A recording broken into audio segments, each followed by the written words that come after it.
Well, hello there. This is your girl Sim back with another episode of the Sim Squad.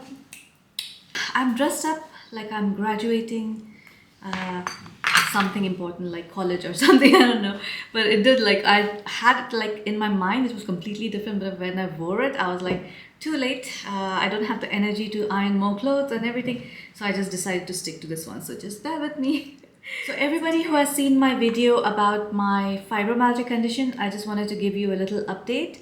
In short, let me just tell you the kind of like what's been happening. I did start feeling better, or so I thought, and I was very confident, and I was telling Ali that, oh my god, like I'm feeling so much better, and I guess the treatment is working.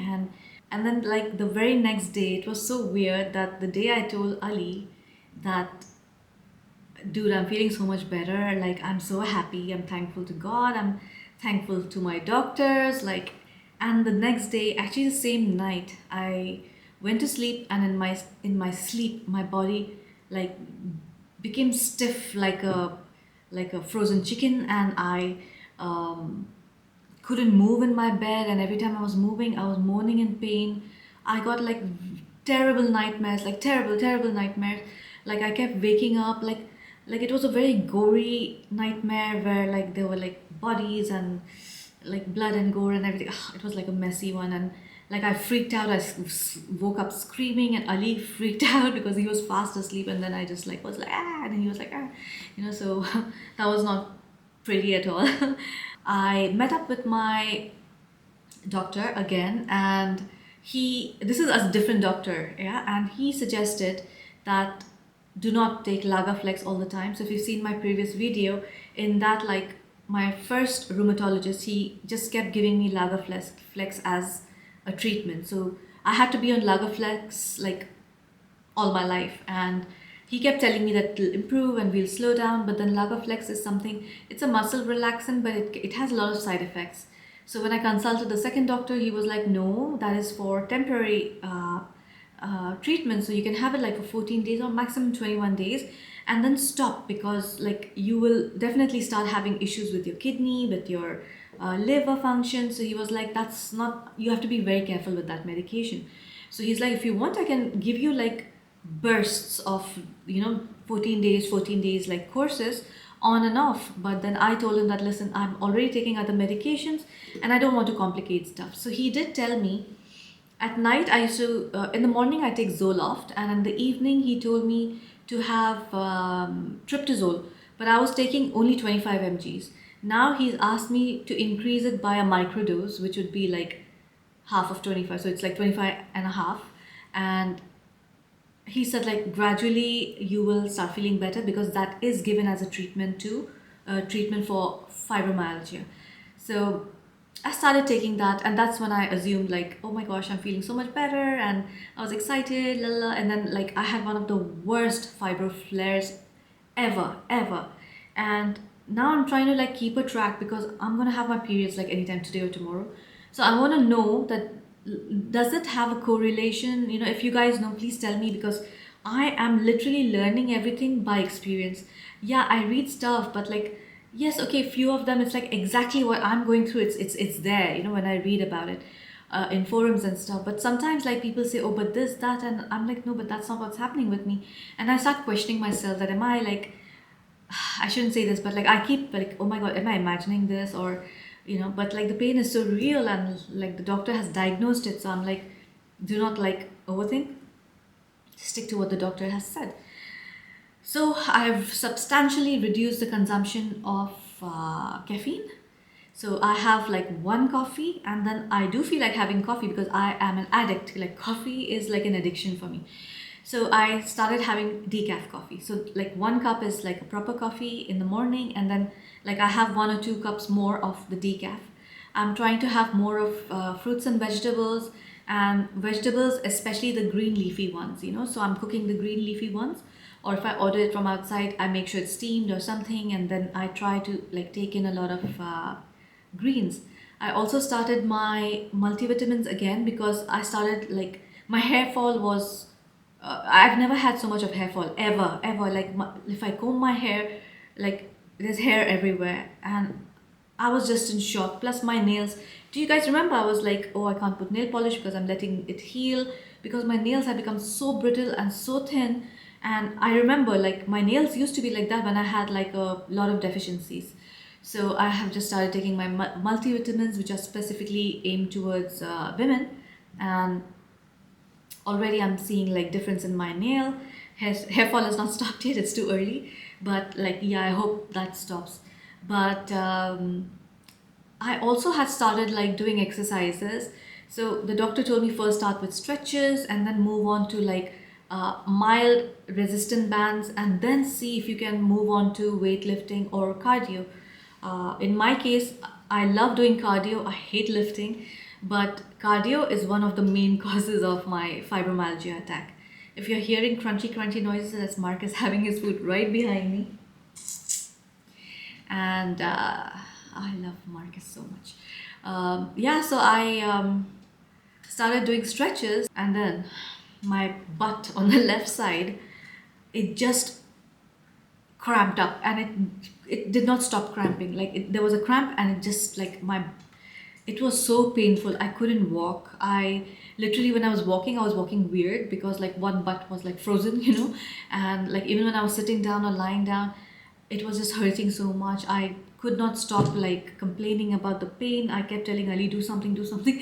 Like I was so desperate. And Ali was like, the only thing I can do is take you to the hospital, because like what else can we do, And then I was just like, just let me take a ibuprofen. Although I was trying to avoid the medication, but I just took a ibuprofen. I took Proxen 500, which is a very strong medication, and I take that for migraines. And the pain didn't stop. Like despite of, I took the Proxen at approximately 2:30 in the afternoon, and last night, while I was in bed, I was still feeling the pain. But then today I woke up and I'm much better. But the Proxen, which normally works in like 30 minutes to 1 hour, did not work this time. It was just like, it was excruciating pain. And I just kept telling Ali that, oh my God, I started doing these stretches and it's because of that. And he was like, Sini, this is the crucial time that you should not give up. And God bless him. Like he made me do the exercises while I was in pain, but very gently, very slowly. And I think that kind of relieved the pain a little bit, because even the doctor told me the same things, like, you're in pain, don't stop doing the exercises, be very, very regular. So I try and get some exercise in the morning and some in the evening, so that I have like, I don't have 24 hours of my muscles not moving much. Also, I try to do everything standing up now instead of sitting down. Before, I would put on my makeup and everything while sitting down. Now I stand and do everything. While cooking or something, I keep standing. I don't go and like check on it and then go back, sit and stuff. I try and like stand as much as possible. But after the flare, I kind of was like, I'm so disappointed. Like, I know I'm being very, very impatient. I'm being silly because like I'm expecting miracles. It's like, when you start dieting and you're like the third day you're trying to measure your weight and you're like, it's not budged. Maybe it's increased a little bit or something, and you're like, oh my gosh, like I can't do this, and why am I torturing myself? And it's the same with fibromyalgia. I was like, like, should I even continue doing this if I'm going to be in pain anyways? What's the point of exercising and stuff? So my weight right now is 68 kgs, which is on a higher side. Like all my life, I never crossed 50 as my weight. I am 5'3", which is like around 160 centimeters if I'm not mistaken. And my ideal weight would be 55, because when I was 55, I was looking well and feeling well. As and how it started increasing more, that's because of I was taking some medication for fertility and everything, and that's a whole different tangent. So let me not go there and just speak about that. But I had a lot of weight gain, and I don't know if it's because of that or the doctor said you can't really, and don't think about it too much. You don't know how this happened, why you got fibromyalgia, but people who have depression and anxiety normally get the fibromyalgia. So the main thing I'm doing right now, what I'm focusing on, is not to think too much. Um, I'm trying like to ignore, okay, fine, the pain is happening, so what?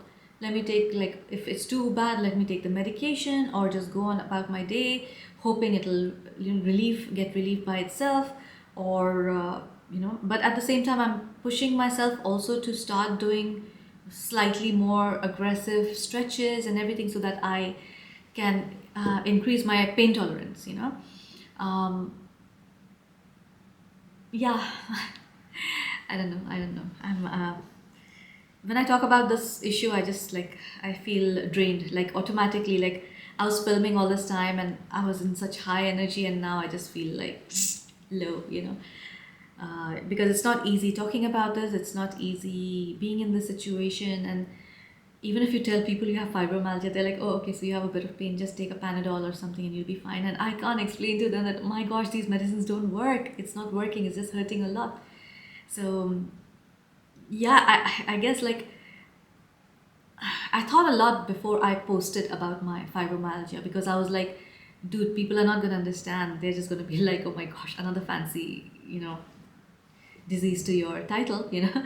So but then I was like, you know what, there might be so many people who are going through this and are embarrassed to talk about it, because people think they're always tired, people think they're always in pain, or they're making excuses or whatnot, you know. And I don't want to be pitied upon. I don't want like a pity party. I don't want people to feel sorry for me. I want like people to give me solutions. If people have been in the situation, or if they are qualified to talk about it, like just tell me, like if you have any proper suggestions, you know.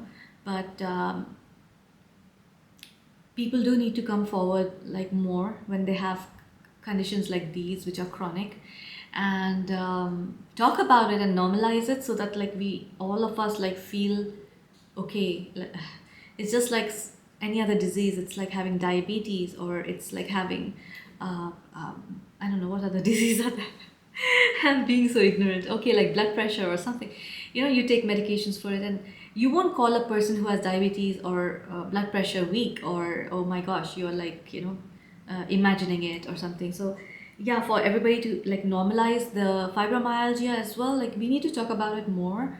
So if you're like going through this, and even if uh, you have something else, and if you want to talk about it, please feel free to DM me, or leave a comment, or whatever you feel like. I'm not trying to make money out of these videos. I just want to, besides the other things I'm doing, I do want to genuinely put it out there that it's perfectly normal to have conditions that other people don't understand, as long as your close family understands, or one or two of your friends understand, who you can talk to, who you can go to. In my case, it's my doctors and Ali, of course, because I honestly just rely on my doctors now, because when they talk to me, they understand what's going on. And I don't try and look for validation from anyone else, except for Ali, because we're living together, so you know, I need his support. So I just thought I'll give you this little update, and I'm going to try and reduce my weight. So now the target is reduce the weight a little bit, build resistance to stretches and mild stretching exercises with using resistance bands. And I have resistant bands at home, I have weights at home, but I don't want to jump into that. Like the doctor literally said, like 45 days, keep doing your stretches for 45 days and then move on to more difficult tasks. And yeah, I'm going to try and eat clean, and